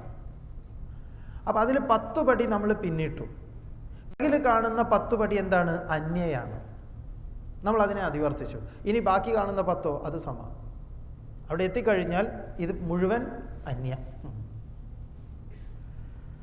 അറിവ് കൊണ്ടാണ് ഇതിനെ ജയിക്കേണ്ടത്, അറിയേണ്ടത്, ഉൾക്കൊള്ളേണ്ടത്. ഇതിന് ഈ ഒരു പ്രക്രിയ നമ്മൾ ചെയ്യണം. വിചാരം, സ്വാത്മവിചാരം എന്ന് പറയും. അല്ലാതെ ഇത് വേറെ ഒരു തരത്തിലും ലഭ്യമല്ല. നായമാത്മേന പ്രവചനേന ലഭ്യ. ഇത് വാക്കുകൾ ഇങ്ങനെ പറഞ്ഞതുകൊണ്ട് കിട്ടുമോ? കിട്ടില്ല. ഈ ആത്മാവിനെ പ്രവചനം കൊണ്ട് ലഭ്യമല്ല. ന കർമ്മണ, കർമ്മങ്ങളെ കൊണ്ടും സാധ്യമല്ല. ന പ്രജയ, കുറെ കൂട്ടുകാരുണ്ടായതുകൊണ്ട് സാധ്യമല്ല. ഈ ഒരു സ്വാത്മവിചാരം അത് വളരെ പ്രധാനപ്പെട്ടതാണ്. ഭഗവത്ഗീതയിൽ തന്നെ ഈ ആശയം വളരെ ഭംഗിയായിട്ട് ഭഗവാൻ അവതരിപ്പിക്കുന്നുണ്ട്. യേഷാം സാമ്യേ സ്ഥിതം മനഃ, സാമ്യേ സ്ഥിതം മനഃ. ഭഗവാൻ ഉദാഹരിക്കുന്നത് അങ്ങനെ തന്നെ. ആരുടെ മനസ്സാണോ സാമ്യാവസ്ഥയിൽ വർത്തിക്കുന്നത്, തസ്മാത് ബ്രഹ്മണി തേ സ്ഥിതാഹ, അവൻ ആ ബ്രഹ്മത്തിൽ സ്ഥിതി ചെയ്യുന്നു. ആ സാമ്യാവസ്ഥയെക്കുറിച്ച്, സമാവസ്ഥയെക്കുറിച്ച് ഭഗവാൻ അവതരിപ്പിക്കുന്നുണ്ട്. വീണ്ടും ഇനി ഈ അടുത്ത ശ്ലോകത്തിൽ ഗുരു പറയാൻ പോകുന്നത് ഒരു ഗംഭീര പ്രഖ്യാപനമാണ്. അല്ലെങ്കിൽ ഇത് അറിഞ്ഞു കഴിഞ്ഞിട്ട് അവനോട് പറയുന്നുണ്ട്. അതൊരു ആ കാലത്തിലേക്ക് പോകേണ്ടതുണ്ട്, ആവശ്യമുണ്ട്. അതായത് ഗുരു ഇത് പറയുന്ന കാലത്തിലേക്ക് നിങ്ങൾ തിരിഞ്ഞ് നടക്കുകയും അന്ന് ജനത അനുഭവിച്ച ദുഃഖത്തെ ഒന്ന് മനസ്സിൽ വിചാരം ചെയ്യുകയും ചെയ്ത് ഈ ശ്ലോകത്തെ മനനം ചെയ്താൽ ഗുരുവിൻ്റെ ഒരു വെളിപ്പെടുത്തലിൻ്റെ അളവ്, അതിൻ്റെ ക്വാണ്ടിറ്റി ഒന്ന് അളന്നെടുക്കാൻ പറ്റുമെന്ന് വെച്ചാൽ മെഷർ ചെയ്യാൻ പറ്റാത്തതാണ്. നമുക്ക് നോക്കാം.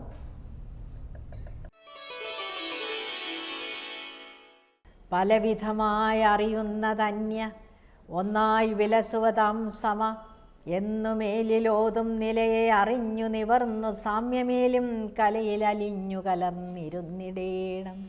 പലവിധമായി അറിയുന്നത് അന്യ.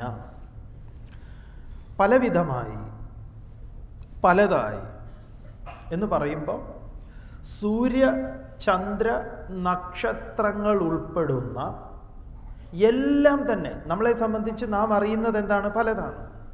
ഇവിടെ കാണുന്ന ചിലതൊന്നും മാത്രമല്ല, സൂര്യനും ചന്ദ്രനും നക്ഷത്രങ്ങളും ഉൾപ്പെടുന്ന ഈ മഹാ ഗാലക്സി, ഈ സൗരയൂഥം മാത്രമല്ല, അനന്തകോടി ബ്രഹ്മാണ്ടം എന്നൊക്കെ പറയുന്ന എല്ലാം തന്നെ അതിൽ പെടും. എല്ലാറ്റിനെയും പലവിധമായി അറിയുന്നത്, ഈ പലവിധമായി അറിയുന്നത് കാട്ടിത്തരുന്ന ശക്തി തന്നെയാണ് അന്യ.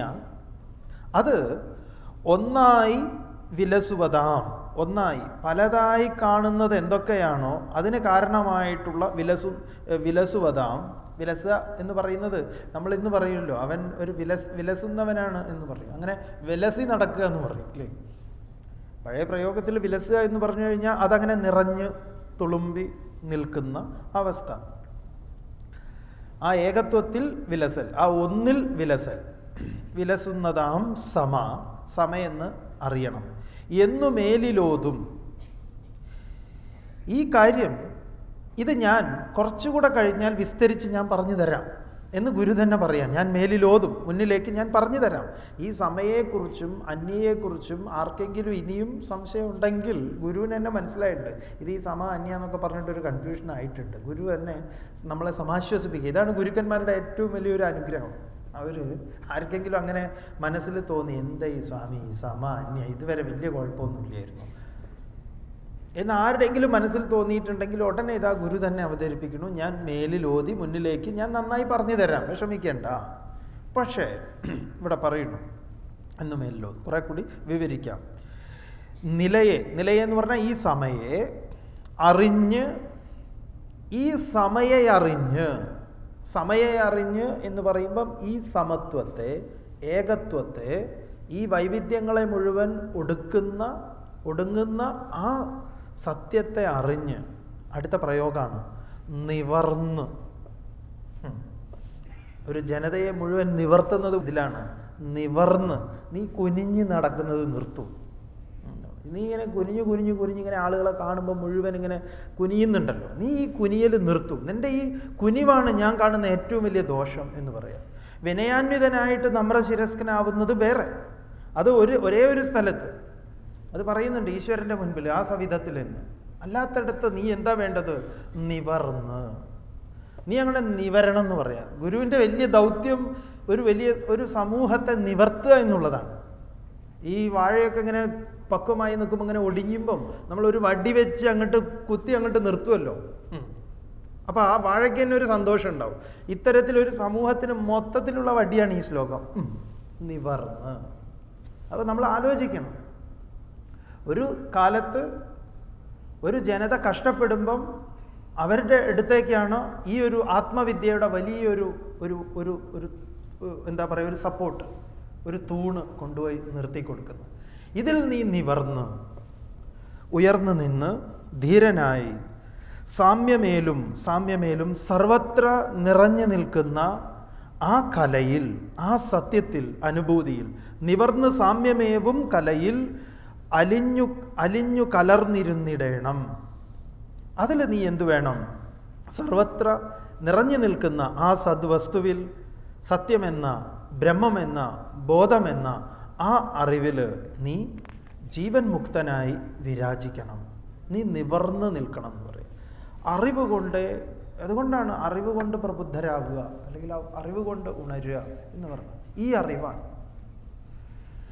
ഇത് ആരെയും ധിക്കരിക്കാനോ ആരുടെയും മുന്നിൽ അഹങ്കാരത്തിന് വേണ്ടിയിട്ടോ ഒന്നുമല്ല. ഈ അറിവിൽ നീ നിവരണം. ഈ അറിവിലാണ് നിവർന്നതെങ്കിൽ പിന്നെ നിന്നെ ആർക്കും തളർത്താൻ പറ്റില്ല എന്ന് പറയാം. അതുകൊണ്ട് ഇതിലാണ് പഴയ ആളുകൾ മുഴുവൻ നിവർന്നു നിന്നത്. അലക്സാണ്ടറിൻ്റെ മുന്നിൽ എന്താ പറയുക, ഒരു സാധു അലക്സാണ്ടർ ചെന്ന സമയത്ത് അയാൾ അവിടെ അങ്ങനെ നിന്നു എന്നാണ്. അലക്സാണ്ടറിന്റെ മുൻപിൽ അങ്ങനെ ആരും ഇരുന്നിട്ടില്ല. അലക്സാണ്ടർ വന്നു, ഇവിടെയൊക്കെ അത്യാവശ്യമൊക്കെ സ്ഥലമൊക്കെ കണ്ട് വെട്ടിയൊക്കെ ലെവലാക്കിയിട്ട് വെട്ടി നിരത്തലിന് വന്നതായിരുന്നു ഇവര്.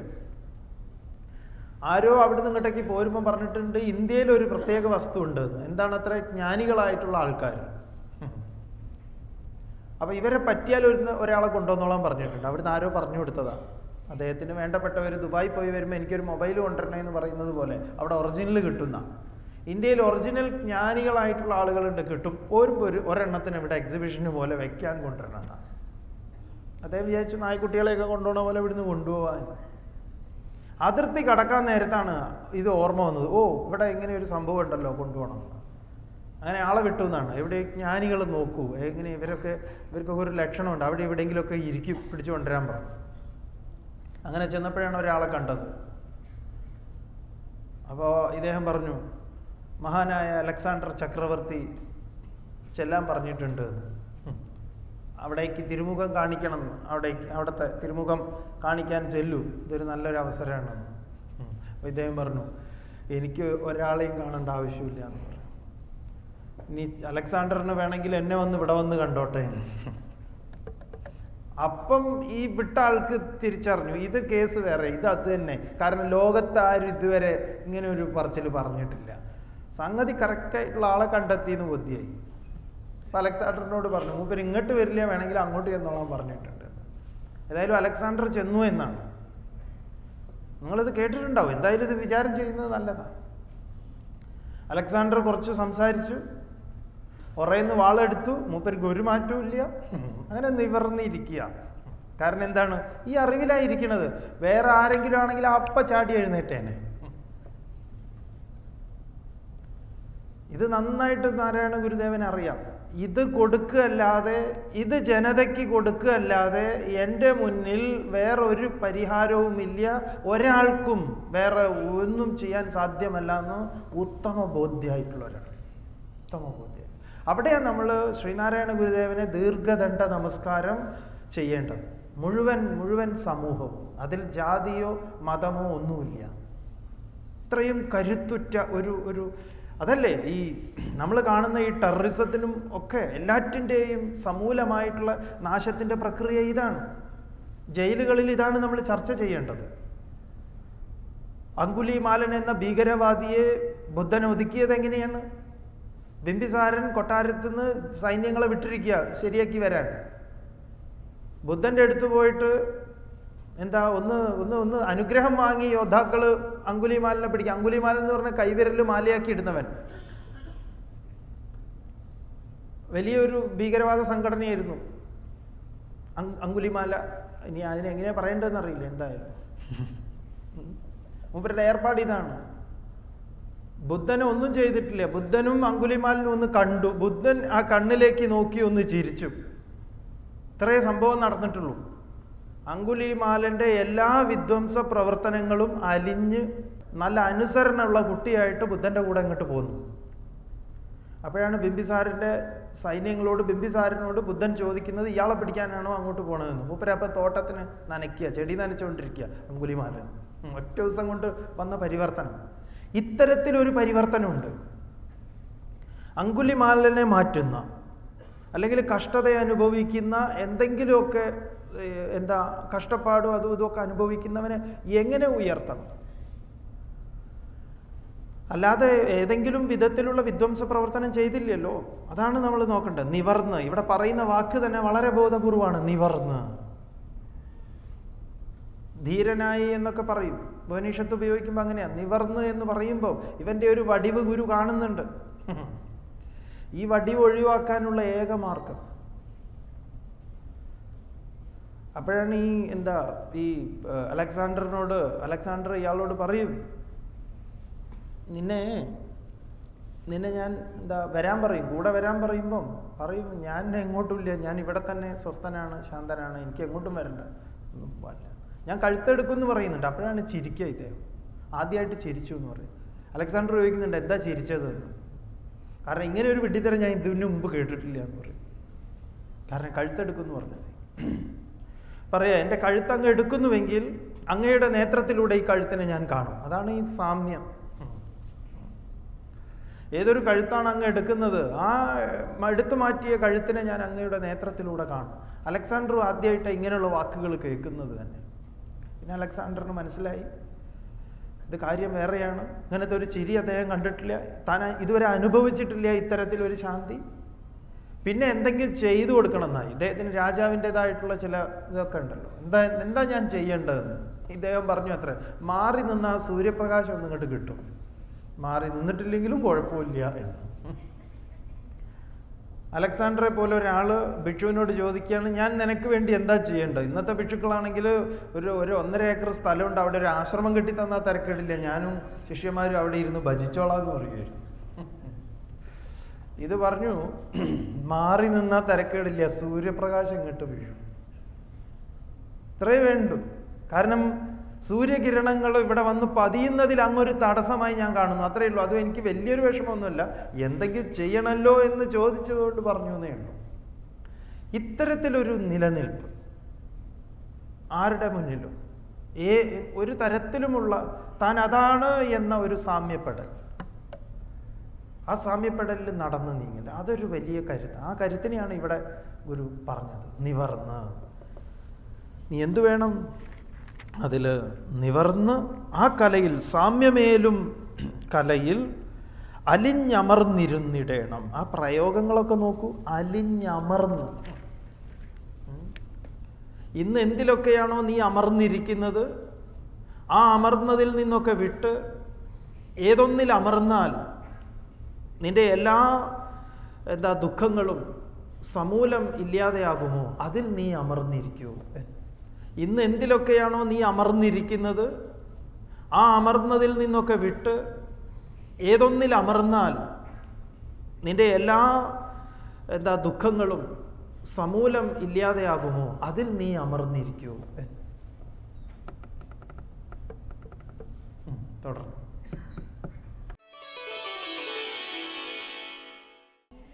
അരുളിയ ശക്തികളെ തുടർന്നു രണ്ടാം പിരിവവയിൽ സമതൻ വിശേഷമേകം വിരതിവര വിഷമാവിശേഷം ഒന്നിത്തരമിവ 2 തരത്തിലായിടുന്നു. വീണ്ടും ഈ സമയെയും അന്യയെയും ഗുരു വീണ്ടും വീണ്ടും പറഞ്ഞ് ആ സമയും അന്യയും ബോധിപ്പിച്ച് ആ സത്യത്തെ ബോധിപ്പിക്കുകയാണ്. അരുളിയ ശക്തികളെ തുടർന്ന് അരുളിയ എന്തൊക്കെയാണോ പറഞ്ഞിട്ടുള്ളത്, എന്തൊക്കെയാണോ ഞാൻ മുൻപ് വിവരിച്ച് തന്നിട്ടുള്ളത്, അതാണ് അരുളിയ. ഞാൻ തന്നെ മുൻപ് അവതരിപ്പിച്ചിട്ടുള്ള എന്തൊക്കെയാണ്? സമയെന്നും അന്യയെന്നും ശക്തികളെ, ആ ശക്തികളെ സമ അന്യ, ഇതിനെ തുടർന്ന് അതിനെ ആശ്രയിക്കുന്നതിനനുസരിച്ച്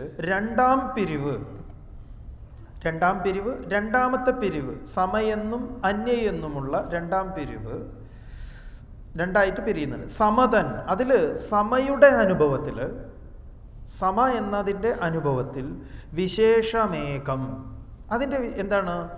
ഏകം, അതാണ് അതിൻ്റെ വിശേഷം. ഏകത്വം, ഒന്ന്. ഏകത്വം അനുപശ്യത, ഏകത്വത്തെ തുടർന്ന് കണ്ടുകൊണ്ടിരിക്കൽ, അതാണ് അതിൻ്റെ വിശേഷം.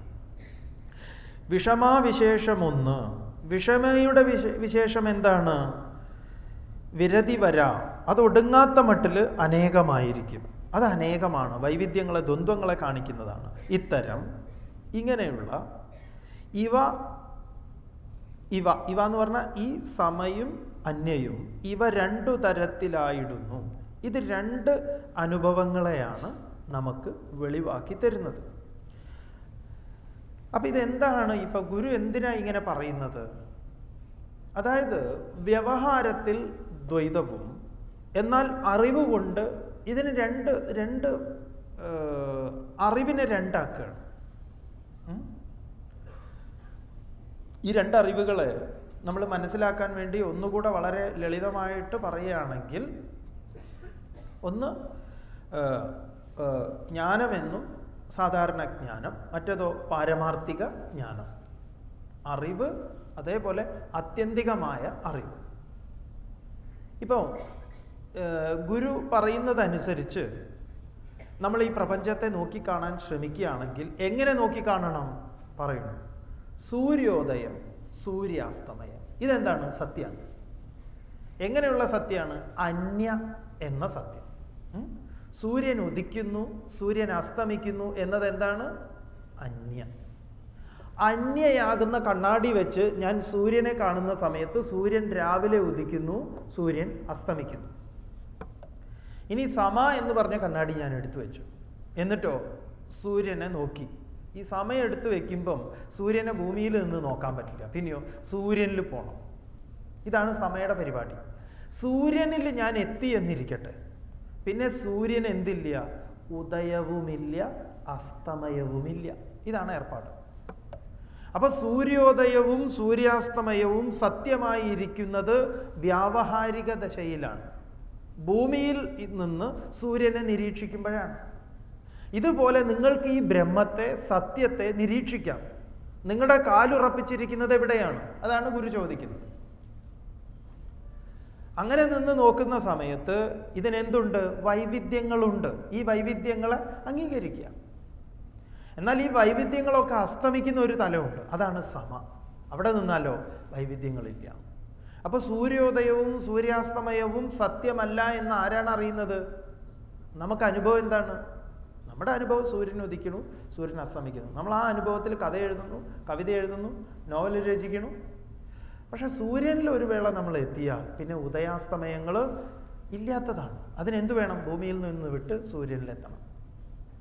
അത് നമ്മൾ എങ്ങനെയാണ് എത്തുന്നത്? മനസ്സുകൊണ്ട്, ബുദ്ധി കൊണ്ട് നാം അറിയുന്നു. സൂര്യൻ ഉദിക്കുന്നുമില്ല, അസ്തമിക്കുന്നുമില്ല, ഭൂമിയാണ് കറങ്ങുന്നത്, നമുക്ക് തോന്നുന്നതാണ് അറിയാം. ഇത്തരത്തിലൊരു അറിവിനെ സ്വീകരിക്കാനാണ് പറയുന്നത്. അതുകൊണ്ട് ഈ ഉപനിഷത്ത് പറയുന്നത് അങ്ങനെയാണ്. യസ്മിൻ സർവാണി ഭൂതാനി ആത്മന്യേവാനുപശ്യതി സർവഭൂതേഷു ച ആത്മാനം തതോ ന വിജുഗുപ്സതേ. ഇത് തന്നെയാണ് ഗുരു ഇവിടെ പറഞ്ഞത്. യസ്മിൻ സർവാണി ഭൂതാനി ആത്മനി ഏവ അനുപശ്യതി. യാതൊരുവനാണോ എല്ലാ ഭൂതങ്ങളെ, പ്രപഞ്ചഘടകങ്ങളെയും താനായി കാണുന്നത്, തന്നെ മറ്റുള്ളതിൽ കാണുന്നത്, ആ കാഴ്ചയിൽ ഏകത്വം അനുപശ്യത, ആ ഏകത്വത്തെ തുടർന്ന് കണ്ടുകൊണ്ടിരിക്കുന്ന അവനിൽ തത്ര കോമോഹ കശോക, ശോകമോഹങ്ങൾ എവിടെ? ന വിജുഗുപ്സതേ, പിന്നെ അവന് ദ്വേഷമില്ല. ഇതിൽ നിവർന്നു നിൽക്കാൻ നമ്മളോട് പറയും. അപ്പോൾ എന്താണ്? ഈ സമ അന്യ, ഈ ശക്തികളെ ആശ്രയിച്ച് രണ്ട് വൈവിധ്യങ്ങളായിട്ടുള്ള അനുഭവം നമുക്കുണ്ടാവുന്നു. ആ അനുഭവങ്ങൾ എല്ലായിടത്തും ഒന്ന് തന്നെയാണ്. അതിൽ നാം ഏതനുഭവത്തിലേക്കാണ് നീങ്ങേണ്ടത്? സമ എന്ന അനുഭവത്തിലേക്ക് നാം നീങ്ങേണ്ടതാകുന്നു. വീണ്ടും ഈ സമയെയും അന്യയെയും ഗുരു വിസ്തരിച്ച് പ്രതിപാദിക്കുന്നു. നോക്കാം. സമയിലും അന്യയിലും സദാപി വന്നിങ്ങമരുവതുണ്ട് അതതിൻ വിശേഷശക്തി അമിതയതാകിലുമാകെ രണ്ടിവറ്റിൻ ഭ്രമകലയാൽ അഖിലം പ്രമേയമാകും. കഴിഞ്ഞ ദിവസങ്ങളിൽ എപ്പോഴോ പറഞ്ഞ ഒരു ഉദാഹരണം ഹനുമാൻ ശ്രീരാമന്റെ മുന്നിൽ അവതരിപ്പിക്കുന്നത് എന്താണ്? ദേഹബുദ്ധ്യാ ത്വ ദാസോഹം ജീവബുദ്ധ്യാ ത്വദംശകഃ ആത്മബുദ്ധ്യാ ത്വമേവാഹം. ദേഹത്തിൻ്റെ നിലവാരത്തിൽ അങ്ങ് പ്രഭു, ഞാൻ ദാസൻ. ജീവന്റെ നിലവാരത്തിൽ അങ്ങ് പൂർണ്ണൻ, ഞാൻ അംശൻ. എന്നാൽ ആത്മാവിൻ്റെ തലത്തിൽ, പാരമാർത്ഥിക തലത്തിൽ ഞാൻ തന്നെ അങ്ങ്, അങ്ങ് തന്നെ ഞാൻ. ഇങ്ങനെ നമുക്ക് പല തലങ്ങൾ നമുക്ക് കാണാം, മനസ്സിലാക്കാം കാര്യങ്ങളെ. ഗുരു പറയുന്നതും അങ്ങനെ തന്നെയാണ്. അപ്പം പലതുണ്ട് എന്ന് തോന്നുമ്പോൾ അന്യ, പലതില്ല എന്ന് നാം തിരിച്ചറിയുമ്പോൾ സമ. ഇങ്ങനെ ചിലതിലൊക്കെ നമ്മൾ ഈ സമയും അന്യയും നമുക്കുണ്ടല്ലോ. ഉണ്ട്, ശരിയാണ്. ഞാനും എൻ്റേതും. അല്ല സ്വാമി, ഈ സമ അന്യ എന്നൊക്കെ പറയുന്ന പരിപാടി ഉണ്ടല്ലോ, ചിലരുടെ ഒക്കെ ഈ മുഖത്തേക്ക് നോക്കുന്ന സമയത്ത് ഈ സമ അന്യ എന്ന് ഇനിയും പറഞ്ഞാൽ അവർക്ക് ദേഷ്യം പിടിക്കുന്നുള്ള മട്ടില്ല ഇരിക്കുന്നത്. എന്താപ്പം ചെയ്യുക? ഗുരു ഇത് ആവർത്തിച്ച് പറഞ്ഞിട്ടുണ്ട്. ഗുരുവിനും വല്ലാത്ത ബുദ്ധിമുട്ടുണ്ടായിട്ടുണ്ടെന്നാണ് തോന്നുന്നത്. ചിലരൊക്കെ അങ്ങനെ ഇരിക്കുമ്പോൾ പറഞ്ഞ് പെട്ടുപോയല്ലോ എന്നുള്ളതാണ്. അങ്ങനെയാണ്. അതുകൊണ്ട് ശ്രദ്ധിക്കൂ. വളരെ സംഗതി അത്ര കുഴപ്പം പിടിച്ച കേസൊന്നുമല്ല. അതുകൊണ്ട് നമുക്ക് വൈവിധ്യങ്ങൾ എവിടെയാണ്? ഈ വിശ്വത്തിൽ വൈവിധ്യങ്ങളെ അറിയുന്ന സമയത്ത് ആ വൈവിധ്യങ്ങളൊക്കെ എന്താണ്? അന്യയാണ്. ആ വാക്ക് തന്നെ മനോഹരമായിട്ടുള്ള വാക്കാണ്, അന്യ സമ. അന്യയും സമയും. അപ്പൊ ഈ അന്യസമ അതിൻ്റെ ഒരു പ്രായോഗികതയൊന്ന് സ്വാമി പറയൂ, ദയവ് ചെയ്തിട്ട് പറഞ്ഞുതരാം. അതായത് നമ്മൾ ഈ ഭൂമിയിൽ വസിക്കുന്നു. ഈ ഭൂമിയിൽ വസിക്കുന്ന ഈ സൂര്യചന്ദ്ര നക്ഷത്രങ്ങളെ മുഴുവൻ സമയാക്കണം എന്നാണ് പറഞ്ഞത്. നടപ്പില്ല എന്ന് നമ്മൾ സ്വിച്ച് ഓഫ് ചെയ്തു. ശരി, വിട്ടേക്കൂ. ഇനി നമ്മുടെ കുറച്ച് കാര്യങ്ങൾ എടുക്കാം. നമ്മുടെ വീട്, ആ വീട്, ഒരു വീട് ഒരാൾക്ക് സമയായും അന്യയായും നിൽക്കാറുണ്ട്. വാടക വീടാണ് എങ്കിൽ അന്യ. കാരണം അതിൽ ആണിയടി, അതിനെ നശിപ്പിക്കുന്ന നശീകരണ പ്രക്രിയകളെല്ലാം ഉണ്ട്. കാരണം വാടക കൊടുക്കുന്നത് കൊണ്ട് എനിക്ക് നശിപ്പിക്കാനുള്ള അധികാരവും ഉണ്ട്. സമയാണെങ്കിലോ ഒരാണി ചുമരിൽ അടിക്കാൻ പാടില്ല. അഥവാ കുട്ടി ഒരു ചുമരിലൊരാണി അടിച്ചാൽ എന്താ പറയുക? എടാ, എൻ്റെയൊക്കെ ചോരയും നീരുവാണ് ഇത്. അപ്പം മകൻ പറയാ, അച്ഛ അത് ഇഷ്ടികയും സിമെൻറ്റുമാണ്. അച്ഛനെ സംബന്ധിച്ച് ഇതെന്താണ്? എൻ്റെ സർവീസിൽ നിന്ന് ഞാൻ ആറ്റി ഊറ്റി കുറുക്കിയൊക്കെ എടുത്ത് നിനക്കറിയോ എങ്ങനെയാണ് ഈ വീടുണ്ടാക്കിയതെന്ന് എന്ന് അച്ഛൻ ചോദിക്കുകയാണ്. അപ്പൊ എൻ്റെ ചോരയും നീരും എൻ്റെ വിയർപ്പാണ് എന്ന് പറയുന്ന സമയത്ത് ഞാൻ ഈ വീട്ടിൽ, ഞാൻ ഈ വീടിനോട്, ഞാൻ ഈ വീടിൻ്റെ ഇഷ്ടികയോട്, ചുമരിനോട്, വാതിലിനോട്, എല്ലാറ്റിനോടും ഞാൻ സമയാണ്. ഞാൻ ഈ വീടായി പരിണമിച്ചിരിക്കുന്നു. ഞാൻ സ്വന്തം മേടിച്ച കാറ്, സ്കൂട്ടർ, ഇതൊക്കെ ഇങ്ങനെ പോകുന്ന സമയത്ത് അതിനെ ആരെങ്കിലും തട്ടിയാൽ ഞാൻ സമയാണ്. നിനക്ക് കണ്ണ് കണ്ടുകൂടണം അല്ലേ എന്നാണ് നമ്മുടെ ഇതിന്. അപ്പോൾ വസ്തുക്കളോട്, വ്യക്തികളോട്, ആശയങ്ങളോട് ഒക്കെ നമുക്ക് സമയമുണ്ട്. ഞാനും എൻ്റേതും. അതേപോലെ അന്യ, മറ്റവൻ്റേത്. എല്ലാ വൈവിധ്യങ്ങളായിട്ടുള്ളത്, നമ്മളുമായിട്ട് ഒരിക്കലും ഒരു തരത്തിൽ സാമ്യപ്പെടാത്തതെന്ന് തോന്നുന്നതിൽ പോലും ഞാനും ഉണ്ട്, എൻ്റേതും ഉണ്ട്. അപ്പം ഇത് ഞാനിങ്ങനെ 5 സെൻറ്റിലും 10 സെൻറ്റിലും എത്രയാണോ എൻ്റെ ബൗണ്ടറി, അതിൽ ഞാൻ പടർന്ന് പന്തലിച്ച് നിൽക്കുന്നുണ്ടല്ലോ. ഉണ്ട്. ഗുരു പറയുന്നത് ഈ ബൗണ്ടറി ഒന്ന് പൊളിക്കൂ, എന്നിട്ടോ അയലത്തുകാരൻ്റെയും സൂര്യചന്ദ്ര നക്ഷത്രാദികൾ ഉൾപ്പെടുന്ന ഈ വിശ്വത്തെ നീ പൊതിയൂ. അപ്പം നീ പറയും ഞാൻ ബ്രഹ്മം ആകുന്നു. ഈ പരിപാടി നടക്കും. ഇപ്പം അത് 5 സെൻറ്റിലും 10 സെൻറ്റിലും അല്ലെങ്കിൽ ഒരു ഫ്ലാറ്റിലും അല്ലെങ്കിൽ ഗുരുവായൂരുള്ള ഫ്ലാറ്റിലും അതിലും ഇതിലൊക്കെ ഉണ്ട്. നിങ്ങൾ ഈ ലോകത്തിൻ്റെ എവിടെയൊക്കെ നിങ്ങൾ 5 സെൻറ്റ് വീതം സ്ഥലം മേടിച്ചിട്ടുണ്ടോ അവിടെയൊക്കെ നിങ്ങളുണ്ട്. അവിടെയൊക്കെ നമുക്ക് എന്തുണ്ട്? എനിക്ക് അവിടെയുണ്ട്, ഇവിടെയുണ്ട്, അതുണ്ട്, ഇതുണ്ട്, അതിൻ്റേതാണ് എല്ലാം ഈ വീട്ടിലെ എന്താ ഈ ലോകത്തിലെ പല സാധനം. നമുക്ക് നമ്മുടേതെന്ന് പറയുന്ന സാധനങ്ങൾക്കൊക്കെ അതിനെന്തെങ്കിലും ക്ഷതം സംഭവിക്കുമ്പം നമുക്ക് സംഭവിക്കുന്നതാണല്ലോ അല്ലേ? നമ്മുടെ വീട്ടിലെ നല്ല തെങ്ങ് നന്നായിട്ട് മാസം അതൊരു 100-150 നാളികേരം തരുന്നത് ഇടിവെട്ടി തല പോയി. അപ്പം നമ്മുടെ തല പോയതുപോലെ നമുക്ക് തോന്നും. അടുത്ത വീട്ടുകാരൻ്റെ ആണെങ്കിലോ കണ്ടോ, അയാളുടെ ആ മനസ്സ് പോലെ തന്നെയാണ്. അപ്പോൾ ഒരു തെങ്ങ് അതിൻ്റെ തല പോയപ്പം നമുക്കൊന്നുമില്ല. പക്ഷെ നമ്മുടേതാവുമ്പം നമുക്കൊരു വല്ലാത്തൊരു കണ്ടോ നോക്കണേ എന്താണെന്നറിയില്ല, വല്ലാത്തൊരു വിഷമം. നമ്മുടെ വളർത്തുന്ന നായക്ക് ഡിസെൻട്രി പിടിച്ചാൽ നമുക്ക് ഡിസെൻട്രി പിടിച്ച പോലെയാണ്. അതിന് മരുന്ന് കൊടുക്കുമ്പോൾ നമ്മളും കഴിക്കും തോന്നും. ഞാനും കഴിക്കും. പലപ്പോഴും നമ്മുടേതാണ് കൊടുക്കുക. ഒരു സാമ്യം വല്ലതുമാണെങ്കിലോ ഈ നായയൊക്കെ വളർത്തുന്നവർ തെരുവ് നായയെ കൊല്ലണം എന്നാണ് പറയണത് അല്ലേ? അപ്പോൾ എനിക്ക് എൻ്റെ വീട്ടിൽ എൻ്റെ നായ അവൻ്റെ നായ. അപ്പം ജീവികളോടുണ്ട്, അത് പശുവിനോടുണ്ട്, ആടിനോടുണ്ട്, കോഴിയോടുണ്ട്, പലതിനോടുണ്ട്. ഞാനും എൻ്റേത്. അപ്പം ഈ ലോകത്തിലെ എല്ലാ വൈവിധ്യങ്ങളിലും ഞാൻ വ്യാപിച്ചിരിക്കുന്നുണ്ട്. ഒരു സർക്കസ് നടത്തുന്ന സർക്കസിൻ്റെ ഉടമസ്ഥന് മുഴുവൻ ലോകത്തിലെ ജീവജാലങ്ങളിലും ഞാനുണ്ട്. കാരണം അയാളുടെയാണ് കരടിയും സിംഹവും അതുമൊക്കെ കുറുക്കൻ ഉൾപ്പെടുന്നത് വരെ. കാരണം മൂപ്പരുടെ സാധനമാണ്, ഞാനുണ്ട്.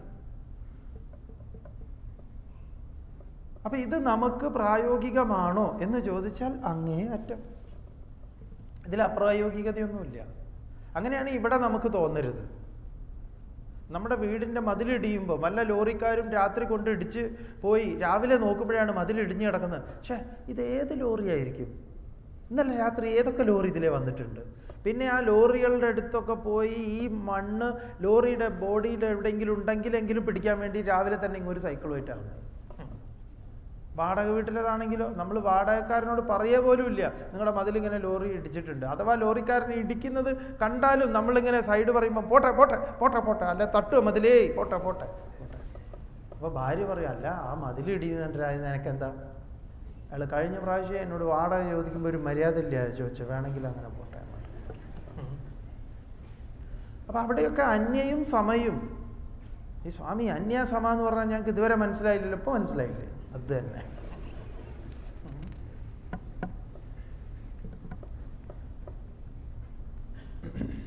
ഇനി ഇതിനെ വളരെ ശാന്തമാക്കി ഇതിനെ അങ്ങോട്ട് അനുഭവപ്പെടുത്താനുള്ള പരിപാടികൾ നമുക്ക് വീണ്ടും ഗുരു പറഞ്ഞു തരുന്നുണ്ട്. അത് നമുക്ക് വരുന്ന ദിവസം കാണാം. ഇന്നേക്ക് ഇത്ര മതി.